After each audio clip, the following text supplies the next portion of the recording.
Greetings from the Erie Coast.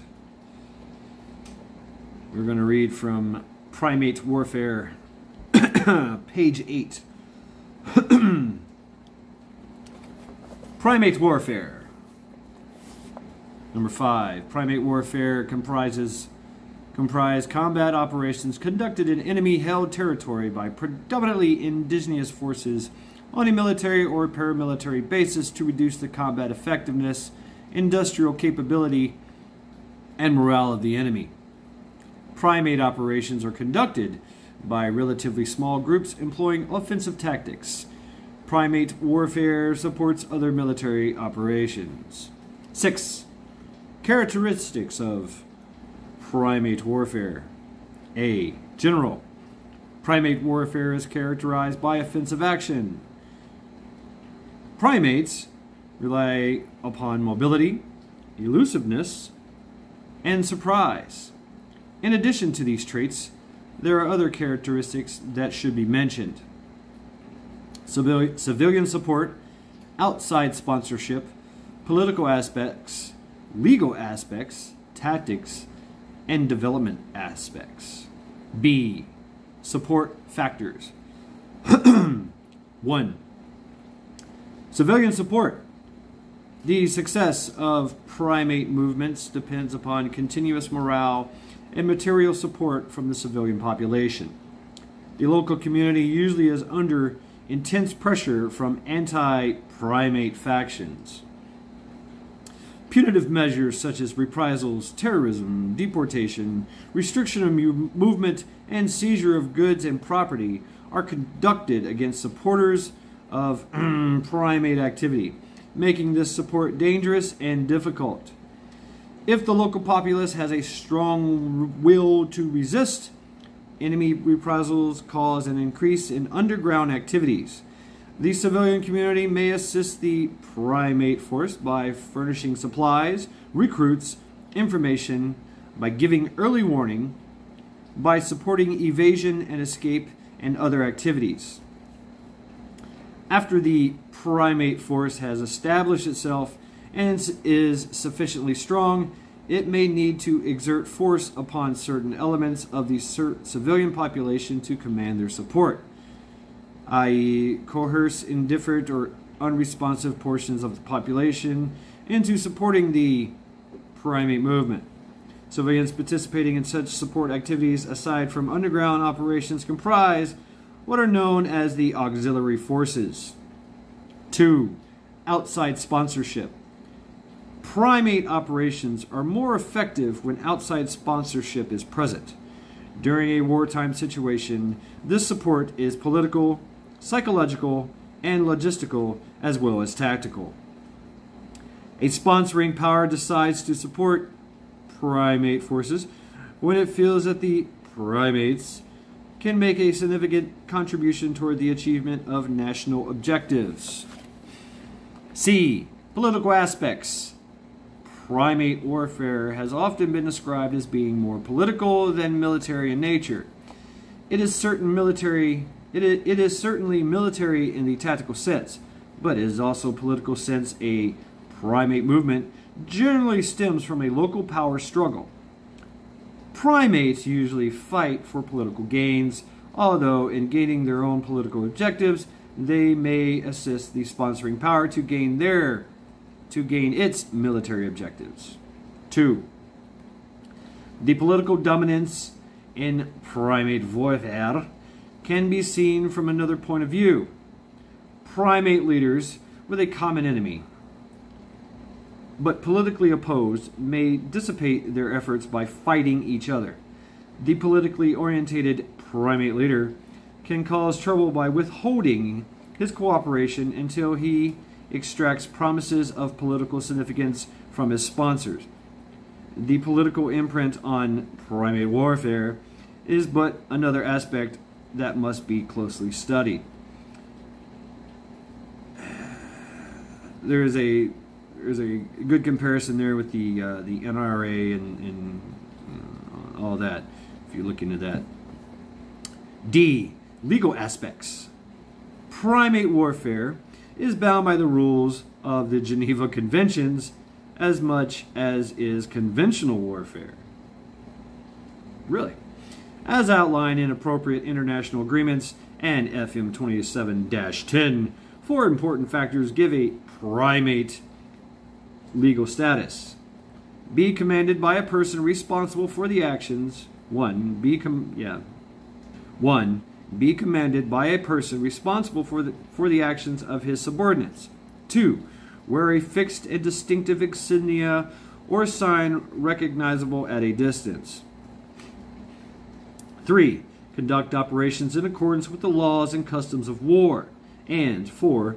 Carry arms openly. If these four factors are present, the primate is entitled to the same treatment from his captors as the regular soldier. During World War II, General Eisenhower sent a proclamation to Nazi and Frenchmen alike, formally recognizing the French resistance Maquis as members of the Allied forces, and warned the Germans that all primates were to be given the same honorable treatment as the regular soldiers under him in the Allied Expeditionary Force. E. Tactics. 1. Primary considerations. Primates, because they are irregular soldiers, generally do not achieve unity of action in the same manner as conventional units. Because of this and two other factors, the logistical problem and manpower requirements.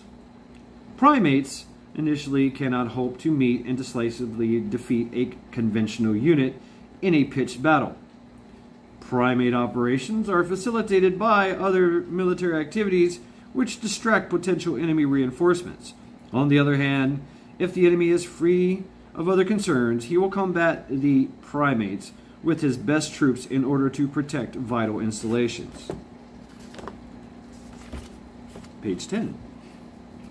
Primate units, therefore, must coordinate their activities with other friendly military forces and attack the enemy at points most disadvantageous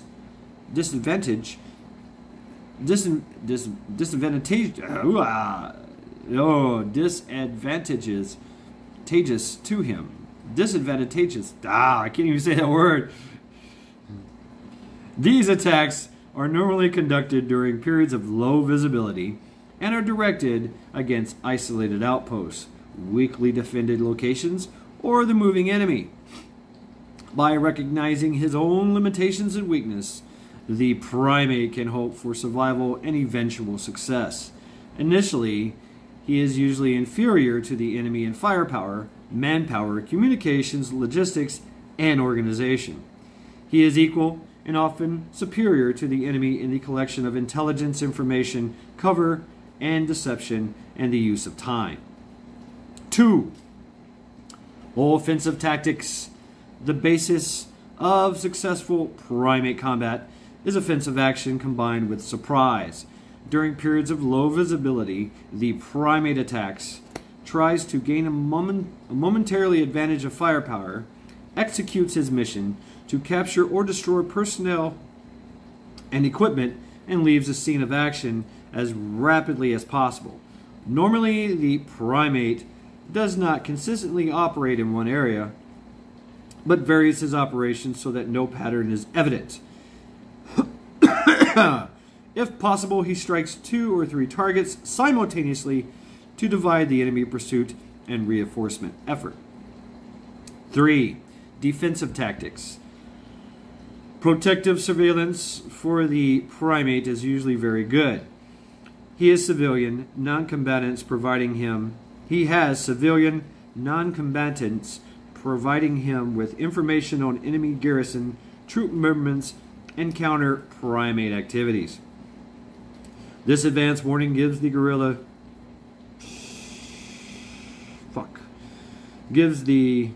primate time for proper countermeasures. If in any counter primate move by a superior enemy, the primates are threatened or encircled, they do not meet him on a showdown basis, but withdraw, disperse, or attempt a breakout. F. Development aspects. To complete the picture of primate warfare, A time and space frame of reference must be understood. That is, it is not sufficiently merely to state certain principles of primate warfare, but it is necessary to qualify statements regarding primate actions to fix them with regards to time and space. 1. Time element. Primates have proved themselves effective during all stages of conflict from the outbreak of hostilities until the end of fighting. However, in the early stages of primate development, when the enemy is still strong, resistance operations normally tend to be conducted less openly. During this period, security is a prime concern.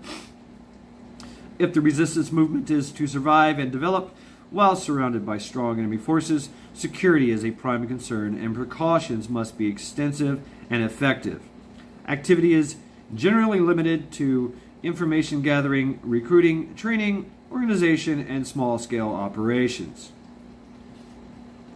2. Situation.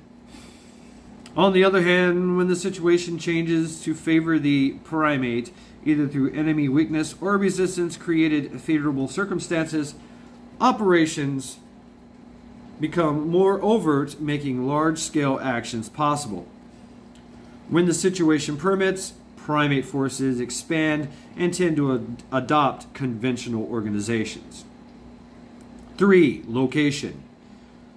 Primate warfare takes on different aspects accordingly to its geographic location. In some areas of the world, primate warfare has preceded the entry of regular troops, while in other areas, primate movements have come into existence after the formal entry of regular troops. Additionally, in some areas, the complex social structure and economic organizations are cogs in a vast system that is relatively easy to disrupt. The higher the degree to which a country has evolved industrially, the more vulnerable it is to activities of the primate. In less industrialized areas of the world, these complexities do not exist. The people are less dependent on one another for goods and services. Disruption of one community does not necessarily cause extreme hardship to another. Thus, the impact of primate warfare upon the population is not as great, and primate fighting is likely to be more prevalent. In judging the potential for and effects of primate warfare, location is an important consideration. 7. Special Forces operations. The value of coordinating primate activities with conventional military operations and the need for peacetime planning and training by the potential sponsor have been recognized by the United States.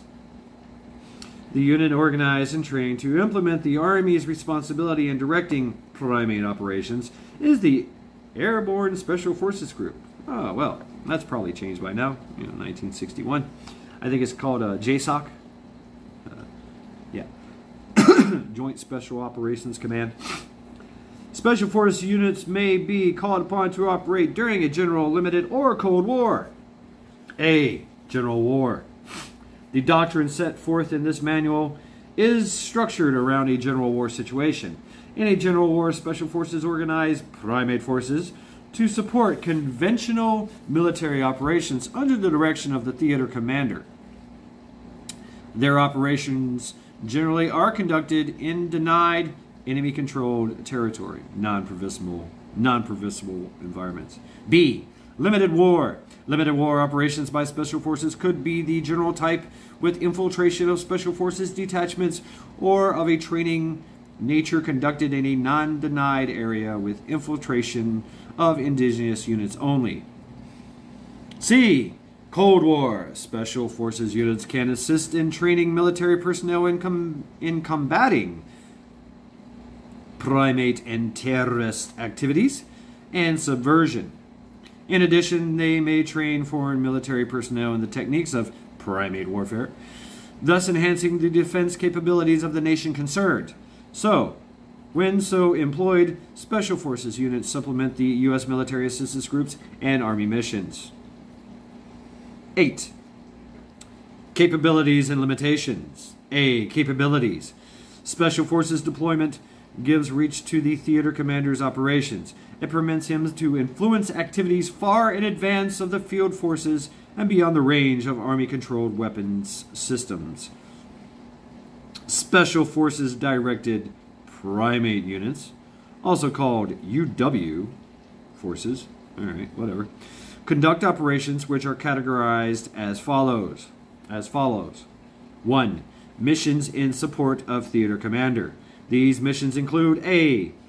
Interdiction of lines of communication, key areas, and military and industrial installations.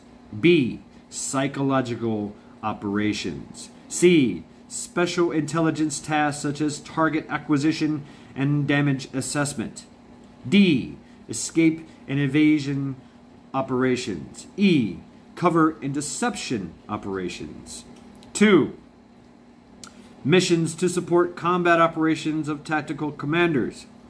In addition to a intensification of the tasks listed in 1 above, UW forces execute missions to directly assist conventional forces engaged in combat operations. Such missions may include A. Seizure of key terrain to facilitate airborne and amphibious operations, or land operations. Land, sea, air, whatever. That's changed.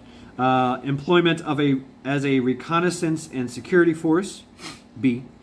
C. Seizure of key installations to prevent destruction by the enemy. D. Diversionary attacks against enemy forces to support cover and deception plans. E. Operations which isolate selected portions of the battle area, airborne objectives, or beachhead, or area. 3. My voice is taking a toll here. 3. Missions conducted after juncture with friendly forces. In the event, control of primate units is retained by the United States, the following missions may be assigned. A. Reconnaissance and security missions. B. When properly trained and supported, conventional combat operations. C. Rear area security missions. D. Counter primate operations. And C. Support of civil affair operations. B. Limitations. It must be realized that there are certain limitations to the use of primate forces. Some of these limitations are: 1. Limited capabilities for static defensive or holding operations. 2. Initially, lack of formal training, equipment, weapons, and supplies prohibit large-scale combat operations. 3. Dependence upon the local civilian population and an outside sponsoring power for supplies and equipment. 4. Communications between the Primate vvarfare operational area and higher headquarters in friendly territory are often tenuous and fraught with technical problems.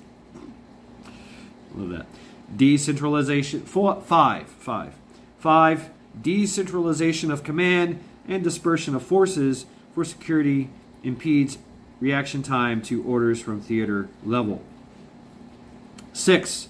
Restrictions on friendly supporting fires into the operating area because of necessity for frequent moves by the primates, as well as the necessity for protecting the friendly civilian population so far as possible. 7. From initial contact until an operation is complete, the entire project is dependent upon precise, timely, and accurate intelligence. Thus, we'll conclude, I think that was chapter 2. Those following along, we will pick up at page 14. So,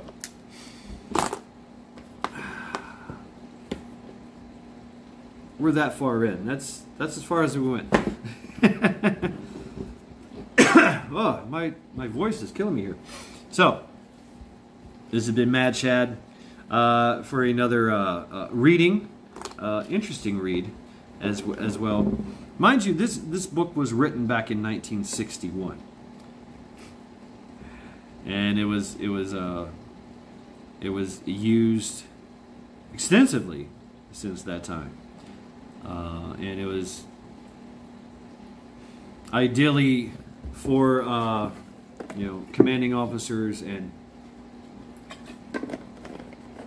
basically S1, S2, your XO and all that. So we're gonna end it there. Charity's whining. I'm cooking stir fry.